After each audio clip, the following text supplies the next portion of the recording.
what I want to do every week is answer your questions about ADHD. And so what I am going to ask is every week I'm going to put up a post and I'm going to ask you guys, like, what do you want to hear? What do you need to know?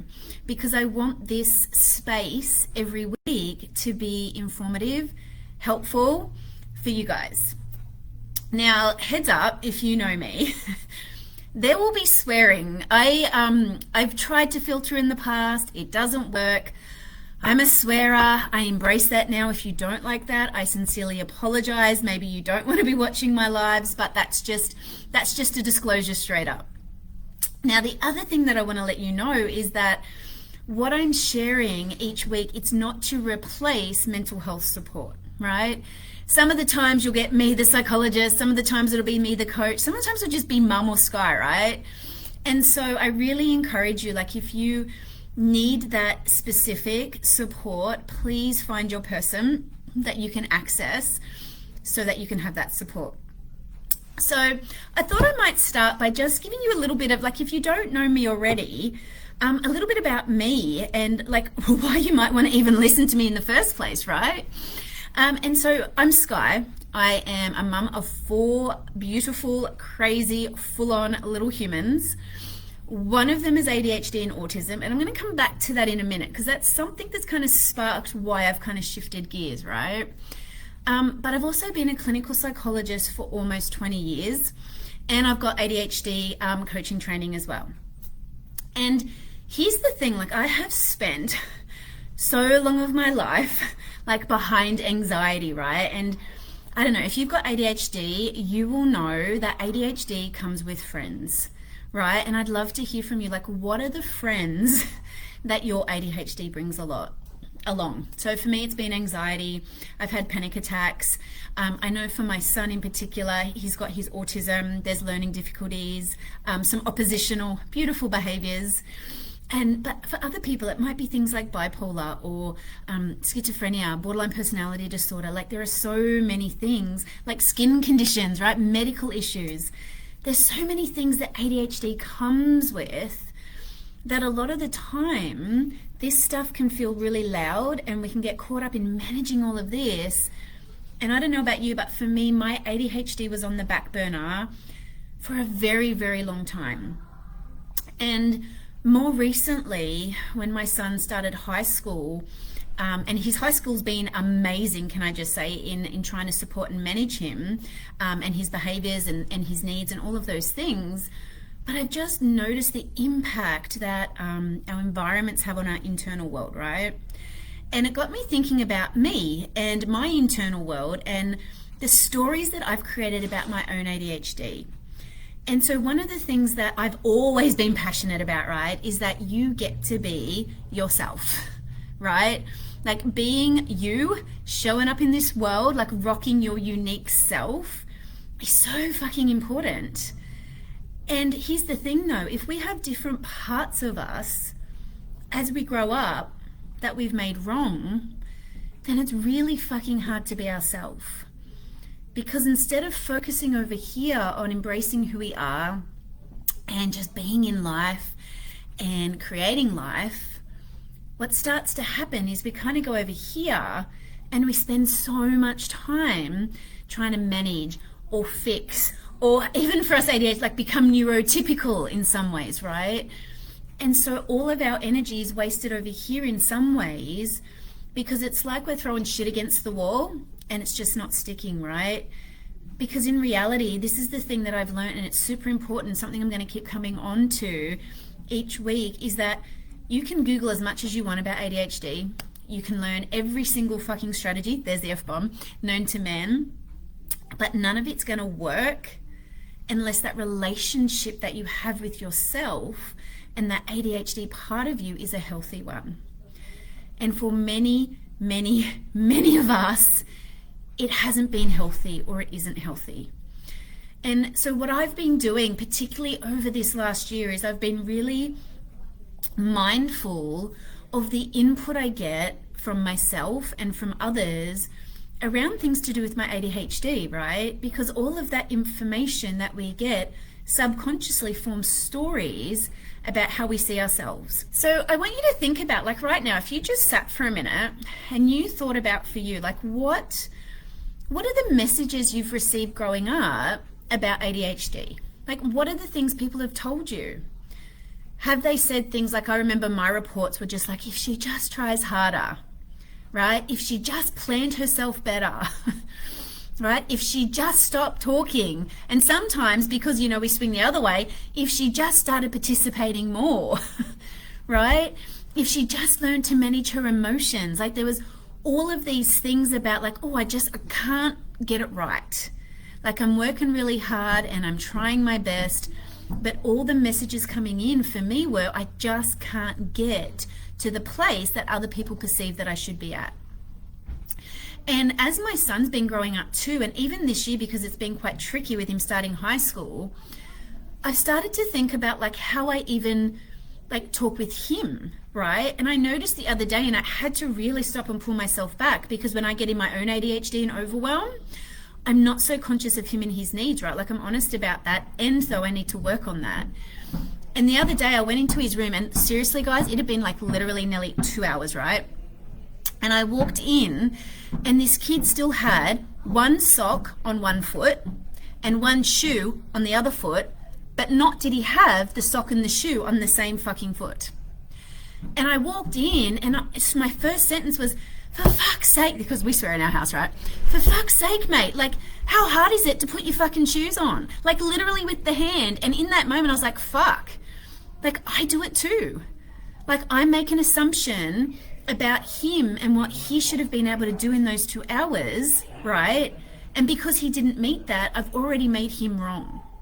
And later we were able to have a conversation and talk through the things, but the reality is that we do it to ourselves. We do it to others because it's what we've been learned, and it becomes this vicious cycle and story of these expectations we're trying to live up to. And I don't know about you, but if you're walking around with someone in your head, telling you 24/7 that you're falling short, that you're failing, that you're not good enough, that you're never going to get it right, that you're fucking lazy, that you should, like we fucking should all over ourselves. I don't know about you, but you're not going to get to the end of your day, the end of your week, the end of your month, the end of your year, and feel good about yourself. Like, you're going to feel pretty fucking shit. Like, if you had someone, like a separate human in your life that you lived with, and maybe you do, and if you do, that's something else that we can talk about in terms of relationships, that walks around putting you down 24/7, that's not a healthy relationship. That's gonna feel like fucking shit. That's not gonna build you up. That's not gonna have you feel good about yourself. That's not gonna have you want to work with your ADHD part. It's gonna make you want to push against it and hate on it, right? Which means by the time we get to over here to the understanding and the strategy, I don't know about you, but what happens with the understanding is I go, yeah, I know that, but, which means we just dismiss all the things that we've just learned. Or two, we try really fucking hard using strategies that maybe, one, don't work for us, two, need to be modified for us, or three, what happens is that we have an expectation about the ADHD strategy that probably isn't realistic. And this is something I want to, hey Debbie, this is something I want to talk about too over the next few weeks together, is that if we just go straight in life to focusing on strategy, you are going to get fucked over, right? The first thing that I want you to start doing is really like breathing, stopping, checking in with yourself, learning about you, learning about your ADHD and what that has meant for you. And a lot of the times when we go there first and we start there, what can show up for so many people is grief. You know, if you just sat for a moment and thought about your ADHD, do positive, happy, high vibe stuff comes? And if it does, fucking rock on, like that's amazing. Or does sadness come up, or anxiety, or despair, or hopelessness? Like there's grief in that. Like, I think sometimes what can happen, and I'd love again to hear your opinion, is that when we talk about ADHD, we can often get caught up in, oh my God, that means that. Insert whatever your thought is. I'm never going to achieve anything. I'm never going to get it right. I'm always going to be a failure. I'm always going to be falling short. Everything's always going to be hard. Like, there's a something that comes after that is grief. And it's really important to acknowledge that and validate that, not in a way of it's true, but of a way in that it's okay to feel that. And then once we do that, checking back in and going, okay, so let's learn not all there is to know about ADHD, but all there is to know about my ADHD. And so the first thing, because every week I'm going to give you tasks to do, whether you choose to do them or not, totally your fucking call, and you can watch this on the replay as many times as you need to. But the first task that I want you to do is I want you to spend a week, literally a week, and you're going to have to set fucking reminders for this, because after this live, you're probably going to forget. So write it down now, put it in your phone, do a screensaver, put it like a little reminder, whatever you need to remember. But every single day, 10 minutes to remind yourself to check in and get to know your ADHD throughout the day. Because like, how long's a piece of string? Everybody who experiences ADHD will experience things slightly different, right? For me, I have big emotions. Normally those two big emotions for me is like anger and anxiety. But I go off like a firecracker over the smallest things. Like literally the big shit, I'm like, I'm fucking cool as a cucumber. Like, we're sweet. Little things like, I can't find which fucking light switch to do. This was the other night. Lost my mind because I couldn't figure out which light it was to turn off in the fucking hallway, and I've been living there for a long time, right? So my emotions is a big one for me. My talkativeness and interrupting people and like forgetting shit. Oh my God, forgetting stuff. Those are the main things for me that I really need to work on, right? And also the mindset. Like, I've worked really hard to be in a different state with my mindset, but my mindset is something that in the past, quite significantly, I've struggled with. And because of my mindset, I was caught up in like people pleasing, lack of boundaries, like all of these things that we're going to get to talk about over the next few weeks, right? Or as long as you want to hang out. But I want you to like start, like just point note, like what are you noticing? Oh, I'm hyperactive today. Oh, I notice that my talking gets me caught up. Oh, I notice that I'm really blunt sometimes. Oh, I notice that I'm really honest, and then people get like, offended by that. And here's the thing, when we're writing them down, like when you're starting to understand your ADHD, I want you to do it from a place of like observation and not from a place of criticism. Because it's really easy, like when I talk about interrupting people, right? It's really easy for me to get caught up in, that's bad, that's rude, people aren't going to like you, you're meant to be professional, blah, blah, blah, blah. Like, it's so easy to add judgment that doesn't need to be there. I really want you to just go, it's just an observation. It's just what I'm noticing, right? Because literally anything in life, right? Like anything. You give me one thing, I'll give you a positive and negative in both, right? Everything in life is polarity. It is just how we view it, how we see it, and how we navigate it, yeah? So there is good and bad in everything. Just is, right? There's a strength and weakness that is so aligned with my impulsivity, with my forgetting, right? So it's not coming from that place of right or wrong when you're writing it down. The other thing that I really want you to just create time and space for is to sit down with yourself and ask yourself some questions like, how do I relate to my ADHD part of me? Like, am I kind to myself in my thoughts? Do I push my feelings away, or do I accept them when they show up? When I do shit that I'm like, fuck, probably shouldn't have done that, am I coming from a place of compassion or criticism? Like really writing down, like, how am I relating to my ADHD part of me? And then some other questions might be like, how do I see that ADHD part of me?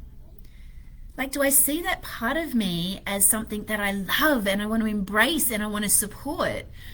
Or do I see that ADHD part of me as something that I need to get rid of, to fix, that it's broken, right? Because the way that we're going to relate to ourselves will be the way that we build that relationship, which will determine how well we're able to support ourselves and manage our ADHD long term, yeah? So that's your task, right? Not giving you any more, because otherwise we go into overwhelm and you're like, fuck, what was the thing that Sky said? Right? So your task this week is check in with yourself. What are the messages that you've received around ADHD? How has that formed your current story about how you see that part of you? And when that part of you shows up, what's the relationship like? How are you treating yourself? Is it working for you? Right? Are you finding that all the strategies that you're doing are working and it's helpful and you're fucking rocking on at life? If that's you, share with me, because we want to fucking hear that. If it's not, share your struggles too, because that's what this space is for. That's what this group is about, right? To support each other. And so the only other thing too is that what I would love for you guys to do is to introduce yourselves, right? Like, let me know, like, who the fuck are you? Why are you hanging out in this space with us? You know, what do you hope to get out of being here, right? Like, my goal is to give you as much free stuff as I can to support your mental health. Because to me, there's 3 ways that I work with someone with ADHD, right? Whether it be in therapy, coaching, group work, on here. The first thing, and we're talking about it a little bit today, is relationship. We need to figure out the relationship that we have with ourselves. We need to figure out the stories. We need to figure out how we are relating to our ADHD. The second part is, once we figure out what the fuck is my ADHD, and now I know a little bit more about me, learning from like information, research-based information as to, so when I do this, what that means is I'm actually doing this because of X, Y, and Z. So having a beautiful understanding and a foundation for which to make sense of your ADHD. And then from those 2 things, figuring out what strategy is going to work for you. Because here's the thing, not every strategy that is out there around ADHD is going to work for you. And the concept of work needs to be defined as well. You know, because when I hear this concept of like, I just want the strategy to work. Well, what does that fucking mean? Like, if that means like the strategy is going to make you neurotypical, it ain't going to fucking work. You're neurodivergent, right? You've got ADHD. If it's, I'm hoping that this strategy will ease some of the stress around my ADHD, might reduce some of the overwhelm, might make things a bit clearer for me, might help me communicate a bit better. Like, they are better ways of having, like, in terms of expectations of how strategies are going to work. And so there are 3 things that I'm going to share little bits and pieces with you over the next few weeks.